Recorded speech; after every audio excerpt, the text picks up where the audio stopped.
எல்லாருக்கும் வணக்கம். இன்னைக்கு நாங்க வந்து KFETA தமிழ் யூடியூப் சேனல்ல வந்து இணைஞ்சிருக்கோம். என் பேர் சந்தேஷ். என்னோட நேம் வந்து நாராயணன்.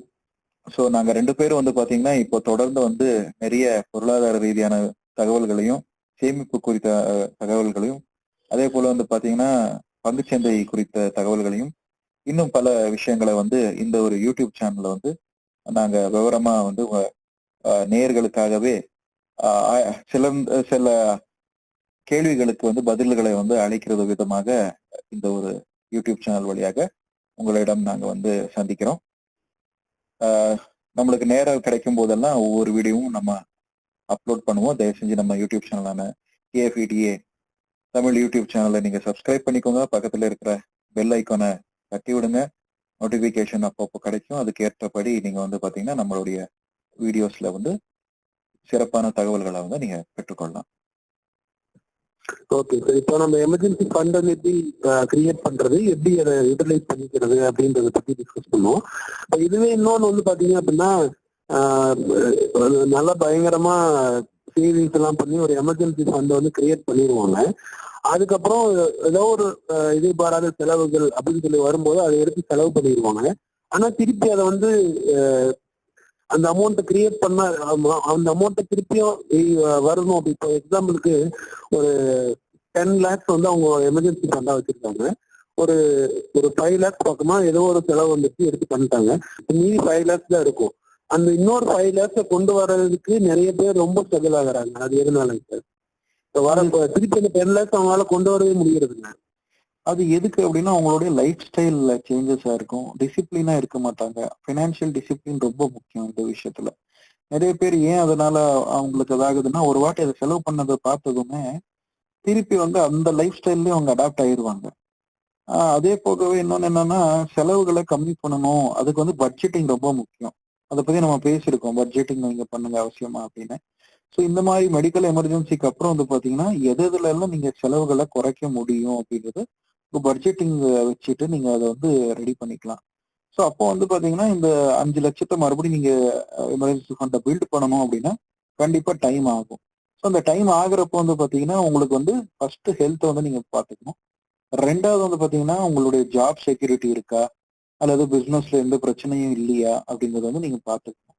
ஸோ அது ரெண்டுமே ஓகே ஆயிடுச்சுன்றப்போ வந்து பாத்தீங்கன்னா ஒரு குறிப்பிட்ட தொகையை வந்து அது ஜாப்ல, அதாவது சம்பளத்துல வந்தக்கூடிய போனஸா இருக்கட்டும், அல்லது வந்து பாத்தீங்கன்னா பிசினஸ்ல வந்தக்கூடிய லாபமா இருக்கு, அதுல ஒரு பங்கை வந்து ஒரு பகுதி வந்து எடுத்துட்டு இந்த எமர்ஜென்சி ஃபண்ட்ல நீங்க மறுபடியும் ஒரு சிஸ்டமேட்டிக்கா நீங்க கான்ட்ரிபியூட் பண்ணிட்டே வரணும். ஏன்னா ஒரு வாட்டி அந்த பழக்கத்தை நீங்க விட்டுட்டீங்க, அந்த பட்ஜெட்டிங் பண்றதை நீங்க விட்டுருக்கீங்க அப்படின்றப்ப வந்து பாத்தீங்கன்னா திருப்பி அதை மறுபடியும் பண்றது ரொம்ப சேலஞ்சிங்கா இருக்கு. அதனால நீங்க ஸ்ட்ரிக்டா ஃபர்ஸ்ட்ல இருந்து நீங்க பட்ஜெட்டிங் பண்றதை வந்து மிஸ் பண்ணவே கூடாது.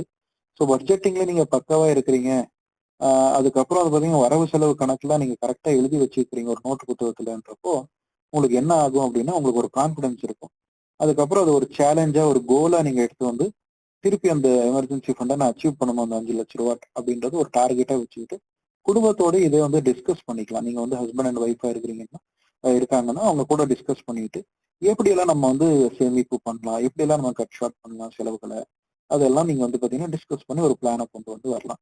நீங்க வந்து உங்களோட சொந்தக்காரங்களுக்கோ அல்லது உங்க பெற்றவங்களுக்கோ அல்லது மற்றவங்களுக்கோ இல்ல வீட்டு பக்கத்துல எட்டு வீட்டுல இருக்கிறவங்களுக்காக நீங்க வந்து வாழ்றதுன்றது வந்து நீங்க கொஞ்சம் அதை வந்து கொஞ்சம் நாள் வரைக்கும் நீங்க மறைச்சுதான் வைக்கணும். ஏன்னா உங்களுடைய எமர்ஜென்சி ஃபண்டை யூஸ் பண்ணியிருக்கிறீங்க, அதை மறுபடியும் ரீகெயின் பண்ணணும்ன்ற ஒரு சேலஞ்ச் எடுக்கணும்.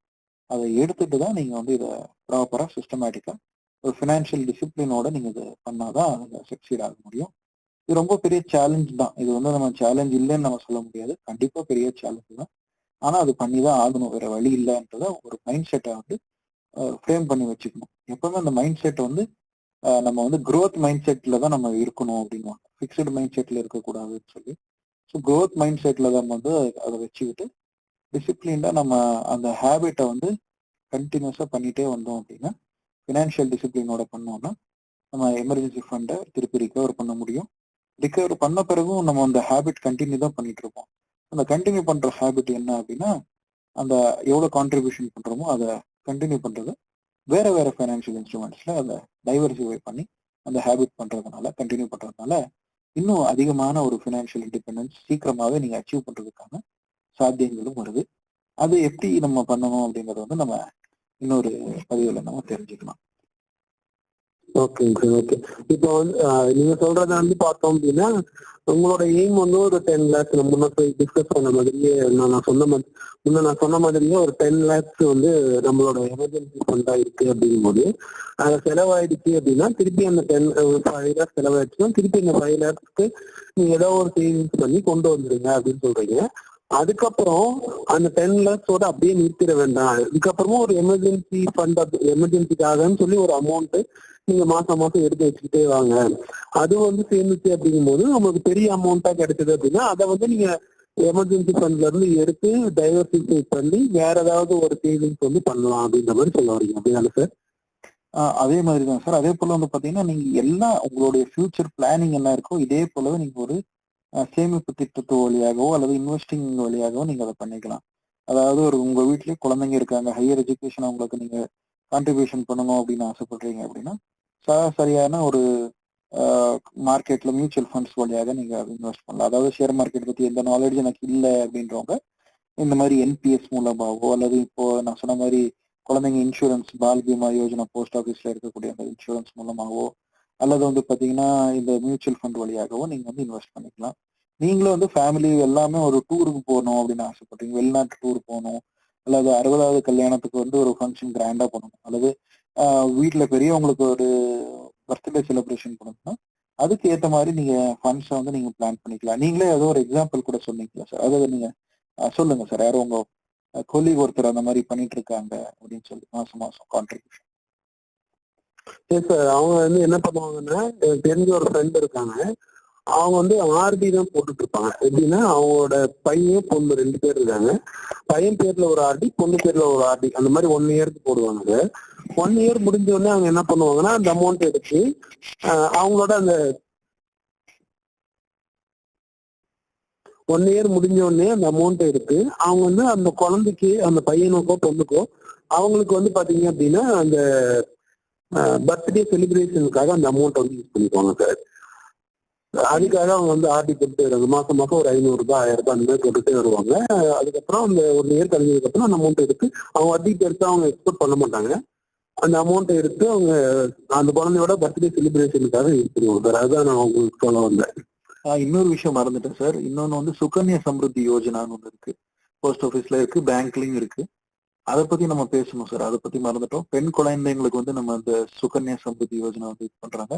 தமிழ்நாட்டுல கூட ஏதோ பேர் மாற்றமா இருக்குன்னு ஏதோ சொன்னீங்க லாஸ்ட் டைம்.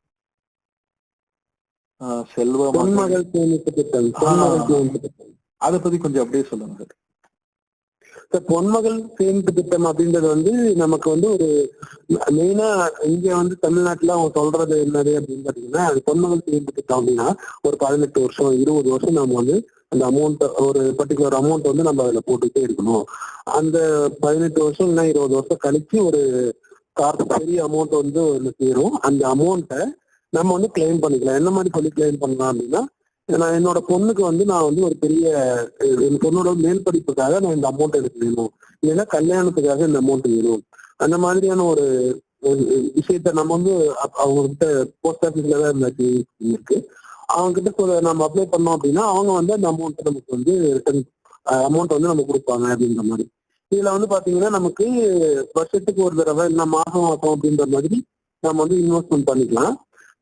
ஒரு பிக்சடா நம்ம வந்து ஃபர்ஸ்ட் ஸ்டார்ட் பண்ணும் போதே பிக்சடா இது வந்து அமௌண்ட் வந்து சொல்லிடுறோம். இப்போ 1000 ரூபாய் நம்ம போறேன் அப்படின்னு சொல்லி நம்ம போஸ்ட் ஆஃபீஸ்ல அப்ளை பண்ணோம் அப்படின்னா மாசம் மாசம் நம்ம 6000 ரூபாய் இருக்கிற அமௌண்ட்டை போட்டு, அதாவது ஸ்கிப் ஆகுது அப்படின்னா பிரச்சனை கிடையாது. நம்ம இந்த ஒரு மாசம் என்னால போட முடியல அப்படின்னா ஓகே, ப்ராப்ளம் இல்லை, நம்ம அடுத்த மாசம் வந்து கண்டினியூ பண்ணிக்கலாம். ஆனா அது வந்து அடிக்கடி நம்ம இந்த மாதிரி பண்ணக்கூடாது, கண்டினியூஸா பண்ணிக்கிட்டே இருக்கணும். இப்போ வந்து வருஷத்துலயே ஒரு 3 தடவை 4 தடவை என்னால கட்ட முடியல அப்படின்னா அது வந்து லாக் ஆயிரும் அப்படின்ற மாதிரி சொல்றாங்க. அது கரெக்டான்றது எனக்கு தெரியல.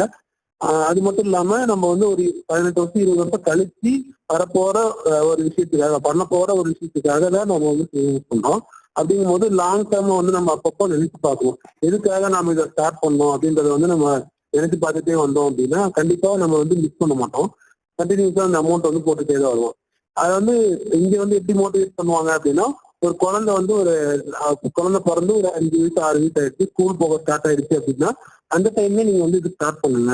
உங்க பொண்ணு வந்து 12th முடிச்சுட்டு காலேஜ்ல வந்து நீங்க ஜாயின் பண்ண போகும்போது இந்த அமௌண்ட் வந்து கண்டிப்பா தேவைப்படும், உங்களுக்கு ஒரு பெரிய ஒரு அமௌண்டா இருக்கும் அப்படின்னு. அப்படி இல்ல ஒரு 6th 7th போனதுக்கு அப்புறமா ஸ்டார்ட் பண்றாங்க அப்படின்னா நீங்க வந்து ஒரு 18 வருஷம் 20 வருஷத்துக்கு போட்டீங்க அப்படின்னா கண்டிப்பா வந்து உங்க பொண்ணோட மேரேஜுக்கு வந்து இது யூஸ் ஆகும். இந்த அமௌண்ட் வந்து அப்போ நீங்க வந்து இது யூட்டிலைஸ் பண்ணிக்கலாம் அப்படின்ற மாதிரி சொல்லுவாங்க. இது வந்து பாத்தீங்கன்னா கண்டிப்பா பர்சன்டேஜ் இதுக்கும் வட்டி அப்படின்றது வந்து முன்ன நம்ம சொன்ன மாதிரியே 3 மாசத்துக்கு ஒரு தடவை மாத்திக்கிட்டே தான் இருப்பாங்க.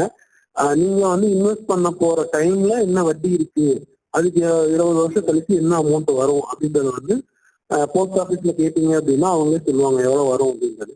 அதுக்கப்புறம் நீங்க அது உங்களுக்கு சூட்டபிளா இருக்கும் அப்படின்னா நம்ம அதுல வந்து இன்வெஸ்ட் பண்ணிக்கலாம் சார். மெயினான இந்த விஷயமே மேற்படிப்பு, திருமணம், இதுதான் இங்க வந்து மோட்டிவேட் பண்றது அதுக்காக தான் சார். சரி நேயர்களே, இந்த தகவல் எல்லாம் உங்களுக்கு பிடிச்சிருக்கும் நாங்க நம்புறோம், கருதுகிறோம். அதுக்கேற்ற மாதிரி வந்து பாத்தீங்கன்னா உங்களுக்கு சில கேள்விகள் ஏதாவது இருந்துச்சுன்னா கமெண்ட் வழியாக வந்து தயவு செய்து பேசவும், நம்மளுக்கு வந்து தகவல்களை வந்து நீங்க அனுப்பவும். உங்களுக்கு இந்த வீடியோ பிடிச்சிருந்தது அப்படின்னா சப்ஸ்கிரைப் பண்ணுங்க, லைக் பண்ணுங்க. வேற ஒருத்தவங்களுக்கும் இது யூஸ்ஃபுல்லா இருக்கும், அவங்களுக்கும் தெரியணும் அப்படின்னு நினைச்சீங்க அப்படின்னா அவங்களுக்கு ஷேர் பண்ணுங்க.